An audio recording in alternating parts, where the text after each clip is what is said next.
দেখুন বন্ধুরা, আজকের আমি এক বাটি সয়াবিন আর এক বাটি মুসুর ডাল দিয়ে এই স্ন্যাক্স রেসিপিটা বানিয়েছি, যেটা কিন্তু বৃষ্টির দিনে যখন খুচখাচ খেতে মন চাইবে তখন কিন্তু আপনারা সহজেই এটা বানিয়ে নিতে পারবেন।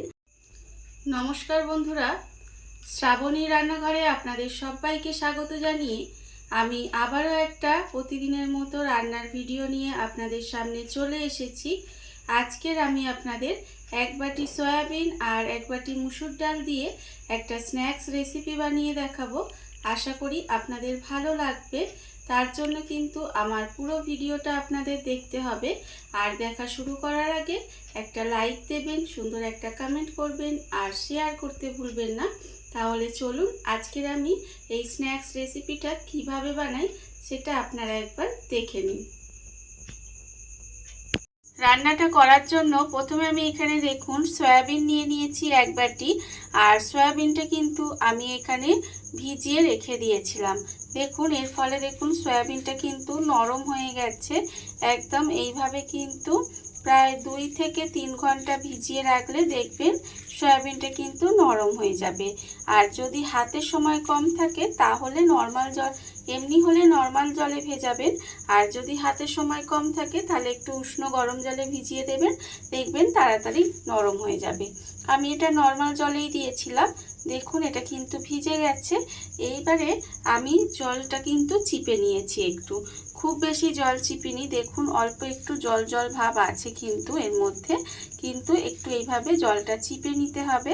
এইবারে আমি এখানে নিয়েছি দেখুন একটা মিক্সির জার নিয়ে নিয়েছি। এবার এই মিক্সির জারের মধ্যে সয়াবিনটা প্রথমে নিয়ে নেব। সয়াবিনটা কিন্তু পুরো এখানে মিক্সির মধ্যে নিয়ে নিলাম। এইবারে সয়াবিনটাকে কিন্তু আমি এইভাবে একটু পেস্ট করে নেব। একদম মিহি কিন্তু পেস্ট হবে না, একটু দানা দানা করে কিন্তু এটা একটু পেস্ট করে নিতে হবে। সয়াবিনটা কিন্তু আমার এখানে একটু দানা দানা করে এইভাবে কিন্তু পেস্ট করে নিয়েছি। দেখুন একদম কিন্তু মিহি পেস্ট করিনি, এইরকম একটু দানা দানা থাকবে। আর এটা কিন্তু করা হয়ে গেছে। এইবারে আমি এটা একটা বড় বাটির মধ্যে ঢেলে নেব। এটা কিন্তু একটা বাটির মধ্যে প্রথমে ঢেলে নিতে হবে। আর এটা দেখুন এইভাবেই কিন্তু পুরোটা প্রথমে ঢেলে নেব। পুরো সয়াবিনটা কিন্তু আমি এখানে বাটির মধ্যে ঢেলে নিয়েছি। আর দেখুন সয়াবিনটা পুরো কিমার মতো হয়ে গেছে। এটা কিন্তু একটা বড় বাটির মধ্যে ঢেলে নিতে হবে। আর অন্যদিকে দেখুন আবারও মিক্সিটা নিয়ে নিয়েছি। এইবার মিক্সির মধ্যে দিয়ে দেব মুসুর ডাল। এখানে কিন্তু আমি মুসুর ডালটাও আগে থেকে জলে ভিজিয়ে রেখে দিয়েছিলাম। এটা কিন্তু আমি প্রায় ঘন্টা 2 মতো জলে ভিজিয়ে রেখেছিলাম। এইবারে আমি আবারও কিন্তু এই ডালটাও মিক্সির মধ্যে নিয়ে নিলাম। নিয়ে এটাকেও কিন্তু একটু পেস্ট করে নিতে হবে। আর আমি প্রতিদিনের মতো আপনাদের একটা কথাই বলবো যে প্লিজ আমার ভিডিওটা আপনারা টেনে টেনে দেখবেন না, পুরো ভিডিওটা দেখুন। আশা করি আপনাদের ভালো লাগবে। দেখুন এটাও কিন্তু আমি খুব ভালোভাবে একটু পেস্ট করে নেব। আর ডালটা কিন্তু একটু জলটা ঝরিয়ে নিতে হবে। জলটা ঝারিয়ে নিয়ে তারপরে কিন্তু এটা পেস্ট করে নিতে হবে। দেখুন এটাকেও কিন্তু একদম ভালোভাবে পেস্ট করে নিব। মিক্সির মধ্যে মুসুর ডালটা দিয়ে আমি কিন্তু এটাও খুব ভালোভাবে পেস্ট করে নিয়েছি। আর দেখুন পেস্ট করা হয়ে গেছে। এবার কিন্তু এটাকেও এই যে সয়াবিনের কিমাটা মানে করে রেখেছি সেই তার মধ্যে কিন্তু এই ডালের পেস্টটাও কিন্তু দিয়ে দিতে হবে। এইভাবে কিন্তু এই ডালের পেস্টটা সয়াবিনের মধ্যে ঢেলে নেব। ডালের পেস্টটাও কিন্তু আমি এখানে বাটির মধ্যে ঢেলে নিয়েছি। এইবারে আমি এর মধ্যে দিয়ে দেব পেঁয়াজ কুচি। এখানে কিন্তু একটা মাঝারি সাইজের পেঁয়াজকে একদম ছোট ছোট করে কুচি করে রেখেছি, সেই পেঁয়াজটাও কিন্তু আমি এর মধ্যে দিয়ে দিলাম। এইবারে আমি এর মধ্যে দিয়ে দেব দেখুন রসুন কুচি। এখানে কিন্তু আমি 3 কোয়া রসুন এইভাবে ছোট করে কুচি করে রেখেছি, সেটাও দিয়ে দিলাম। আপনারা চাইলে কিন্তু রসুনটা গ্রেট করেও দিতে পারেন। রসুন কুচি আমি এখানে দিয়ে দিলাম। আর দেবো আমি এখানে কাঁচা লঙ্কা কুচি। এখানে কিন্তু আমি একটা কাঁচা লঙ্কা এইভাবে কুচি করে দিয়েছি। আপনারা কতটা ঝাল খাবেন সেটা বুঝে কিন্তু কাঁচা লঙ্কাটা ব্যবহার করবে। এখানে আমার মেয়ে ছোট, সে খাবে যেহেতু আমি কিন্তু এখানে ঝালের পরিমাণটা কম দিচ্ছি। আপনারা ঝালটা কত খাবেন, মানে কতটা খাবেন সেটা বুঝে কিন্তু কাঁচা লঙ্কা বা গুঁড়ো লঙ্কাটা ব্যবহার করবেন। এইবারে আমি এর মধ্যে দিয়ে দেব দেখুন আন্দাজ মতো নুন, হাফ চামচ হলুদের গুঁড়ো, আছে আমার এখানে 1/4 চামচ মতো লঙ্কার গুঁড়ো, আর হাফ চামচ জিরের গুঁড়ো, হাফ চামচ ধনের গুঁড়ো। এখানে কিন্তু আপনারা অল্প সামান্য একটু গরম মশলার গুঁড়োও ব্যবহার করতে পারেন, তাতেও কিন্তু খেতে ভীষণ ভালো লাগে। এবারে দেখুন সব কিছু একসঙ্গে মিলে কিন্তু খুব ভালোভাবে এটা মাখতে হবে। এইভাবে খুব ভালোভাবে মেখে নেব। আর এই যে বৃষ্টি হচ্ছে দেখবেন এই সময় কিন্তু আমাদের সবারই একটু খুচখাচ খেতে মন চায়। তখন কিন্তু খুব সহজে বাড়িতে থাকা সামান্য কিছু উপকরণ দিয়ে কিন্তু একটা সুন্দর রেসিপি বানিয়ে নেওয়া যাবে। আপনারা স্ন্যাক্স রেসিপিও বলতে পারেন, বানিয়ে নেওয়া যাবে, যেটা খেতে কিন্তু অসম্ভব সুন্দর লাগে। আপনারা এটা কিন্তু চায়ের সাথে খেতে পারেন বা শুধু মুখে সসের সাথেও খেতে পারেন, খেতে অসম্ভব সুন্দর লাগে। এইভাবে কিন্তু একটু হাত দিয়ে চটকে চটকে আমি খুব ভালোভাবে মেখে নেব।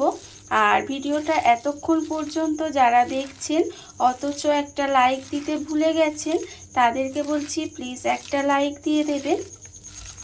আর দেখুন এটা কিন্তু আমার হাত দিয়ে এইভাবে সুন্দর করে মাখা হয়ে গেছে। এইবারে আমি এটাকে কিন্তু একটা শেপ দিয়ে দেব। আমি আমার ইচ্ছা মতো শেপ দিচ্ছি, আপনারা চাইলে আপনাদের ইচ্ছা মতো শেপ দিতে পারেন। আমি বললাম যে খুব সহজে চটজলদি বানানো যায় সেরকম শেপটাই কিন্তু দেব। দেখুন প্রথমে এরকম হাত দিয়ে গোল করে নিয়েছি। এইবারে হাতের তালুর মধ্যে রেখে জাস্ট এটাকে এইভাবে একটু প্রেস করে দেব, দিলেই দেখুন কত সুন্দর একটা শেপ হয়ে যাচ্ছে। আর এইভাবেই কিন্তু আমি প্রত্যেকটা বানিয়ে নেব। দেখুন একটা আমার বানানো হয়ে গেছে, আমি এটা কিন্তু এখানে রেখে দিলাম। আর আবারও কিন্তু আর একটা আমি নিলাম, নিয়ে আপনাদের দেখাচ্ছি কিভাবে বানাচ্ছি। এইভাবে প্রথমে গোল করে নেব আর তারপরে কিন্তু হাতের তালুর মধ্যে দিয়ে জাস্ট এইভাবে কিন্তু একটু প্রেস করে দিতে হবে। দেখতে পাচ্ছেন এটা কিন্তু এইভাবে যদি করা হয় তাহলে দেখতে যতটা সুন্দর হবে আর খেতে তো সুন্দর হবেই। আর আরেকটা কথা আপনাদের বলে রাখি, আপনারা কিন্তু চাইলে এর মধ্যে একটু ধনেপাতা কুচিও দিয়ে দিতে পারেন, তাতেও কিন্তু খেতে ভীষণ ভালো লাগবে। দেখুন আমি কিন্তু এইভাবেই সমস্তগুলো বানিয়ে নেব। সমস্ত স্ন্যাক্সগুলো কিন্তু আমি এখানে বানিয়ে নিয়েছি। দেখুন এগুলো কিন্তু আমার বানানো হয়ে গেছে।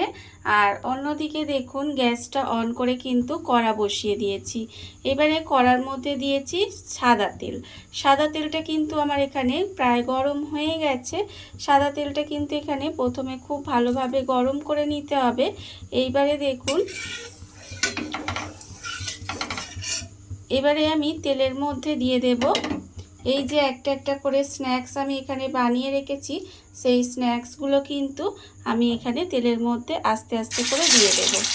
এখানে কিন্তু আস্তে আস্তে করে এইভাবে স্ন্যাক্সগুলো দিয়ে দিতে হবে। আর দিয়ে কিন্তু গ্যাসটাকে আমি একটু সময় লোতে দিয়ে রাখবো। গ্যাসটা লোতে দিয়ে রাখলে কি হবে, ভেতর থেকে কিন্তু স্ন্যাক্সগুলো এখানে সুন্দর করে ভাজা হয়ে যাবে। দেখুন আমি কিন্তু আর একটা স্ন্যাক্স আমি এমনি দিলাম, আর একটা কিন্তু খুন্তির মধ্যে দিয়ে এইভাবেও কিন্তু দিয়ে দিতে পারেন। তাহলে কি হবে, গায়ে কিন্তু তেলটা ছিটকে আসবে না। দেখুন আমি কিন্তু গ্যাসটা লোতে করে দিয়েছি। এবারে এইভাবে কিন্তু একটু সময় নিয়ে আস্তে আস্তে এগুলোকে ভেজে নিতে হবে। আর একটা পিঠ ভাজা হলে তবেই কিন্তু এটা আমি উল্টে দেব। গ্যাসটা লোতে দিয়ে আমি কিন্তু এইভাবে একটু উল্টে পাল্টে এই যে সয়াবিন আর মসুর ডালের স্ন্যাক্সটা আমি কিন্তু এখানে ভেজে নিয়েছি। দেখুন ভাজা কিন্তু হয়ে গেছে। আর এইভাবে গ্যাসটা লোতে দিয়ে আস্তে আস্তে একটু সময় নিয়ে ভাজলে এগুলো কিন্তু ভেতর থেকে সুন্দরভাবে ভাজা হয়ে যাবে আর খেতেও কিন্তু ভীষণ সুন্দর লাগবে। দেখুন সুন্দর করে কিন্তু আমি লাল লাল করে ভেজে নিয়েছি। আর ভাজা কিন্তু আমার এখানে হয়ে গেছে। আর এর থেকে বেশি কিন্তু আমি ভাজবো না। দেখুন ভাজা হয়ে গেছে। এবারে আমি এগুলোকে তুলে রাখবো। এগুলো কিন্তু তেলটাকে খুব ভালোভাবে ঝারিয়ে নিতে হবে। ঝারিয়ে নিয়ে এখানে তুলে রেখে দিতে হবে। আমি এখানে দেখুন এগুলো কিন্তু এইভাবে তুলে রেখে দেব। আর প্লেটের মধ্যে আমি এখানে একটা টিস্যু পেতে দিয়েছি। এর ফলে কি হবে, এর যে এক্সট্রা তেলটা সেটা কিন্তু এই টিস্যুটা শুষে নেবে। দেখুন আমি কিন্তু এখানে এইভাবে রেখে দিলাম। আর অন্যদিকে কিন্তু আবারও এই কড়ার মধ্যে একটা এই স্ন্যাক্স দিয়ে কিন্তু ভেজে নেব। দেখুন আমি কিন্তু আবারও এইভাবে খুন্তির মধ্যে দিয়ে দিলাম। দিয়ে দিলে কিন্তু এগুলো খুব সহজে ভাজা যাবে। আর তেলটা ছিটকেও কিন্তু আপনাদের হাতে আসবে না। সুন্দরভাবে কিন্তু এগুলো দেওয়াও হয়ে যাবে আর সুন্দর করে কিন্তু ভাজাও হয়ে যাবে।